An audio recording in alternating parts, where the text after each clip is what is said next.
besar bermakna besar. Ada yang kedua besar bermakna kecil. Yang ketiga kecil bermakna kecil. Yang keempat kecil bermakna besar. Nah kalau kita mengukur diri kita ketika kita masuk yang mana?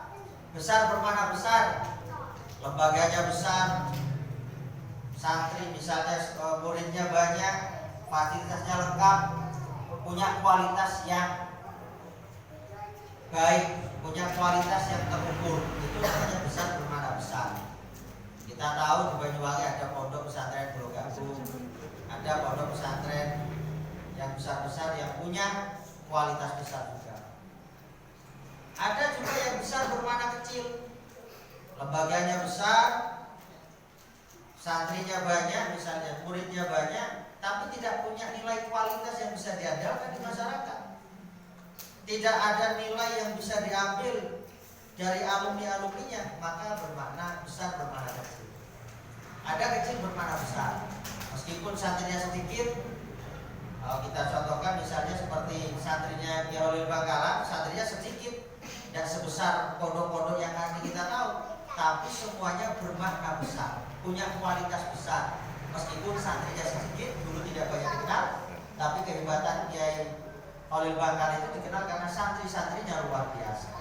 Ini yang kemudian kita katakan makna kecil bermakna besar. Ada yang kecil bermakna kecil, standar. Berarti lembaganya kecil, manajemennya biasa-biasa, hasilnya pun biasa-biasa. Maka kita tinggal menghitung dan mengukur. Kita ini masuk dalam posisi mana? Saya tanya, MTS ini termasuk lembaga besar apa tidak? Besar. Besarnya diukur dari apa? Jumlah muridnya kan? Besarnya diukur dari mana? Apakah sudah kita mampu memberikan layanan yang terbaik untuk alumni-alumni kita? Saya katakan lembaga ini kalau dihitung dari luas wilayah, jumlah bangunan, jumlah siswa ini kecil, ya kan? Tapi bermakna besar, punya makna besar.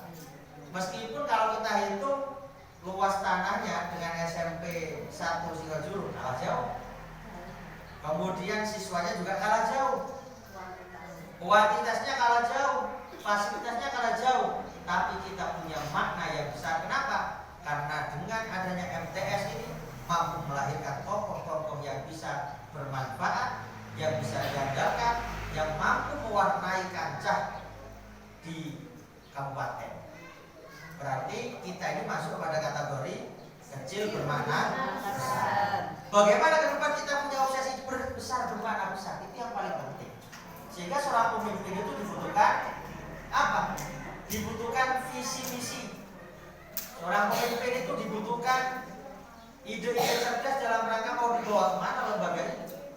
Sehingga saya sudah punya target hitungan saya 5 tahun, 1 tahun ini harus apa, 2 tahun ke depan harus bagaimana, 5 tahun saya harus selesai tugas saya. Itu saya kalau sebagai ketua yayasan. Maka bagaimana kepala sekolah? Dia harus punya target impian. Ada kata-kata bijak, hanya mereka yang punya impian yang mampu menyusun rencana dan menemukan cara. Orang kalau tidak punya mimpi, ya sudah, dia menyerah dengan keadaan, menerima dengan keadaan. Ya dah, karena tidak punya mimpi. Kata Gus Dur gimana? Jika kau inginkan perubahan, maka jangan tunduk pada kenyataan. Jika kau yakini itu jalan kebenaran, lanjutkan. Jangan kemudian menghiraukan apa yang dilakukan orang. Ada cerita keledai yang dibawa orang tua dengan anak, bapak dengan anak. Pernah dengar ya? Jadi keledai itu kecil, ketika bapaknya naik, anaknya nuntun, orang ngomong ini bapak ini tidak kasihan, masa anak suruh nuntun.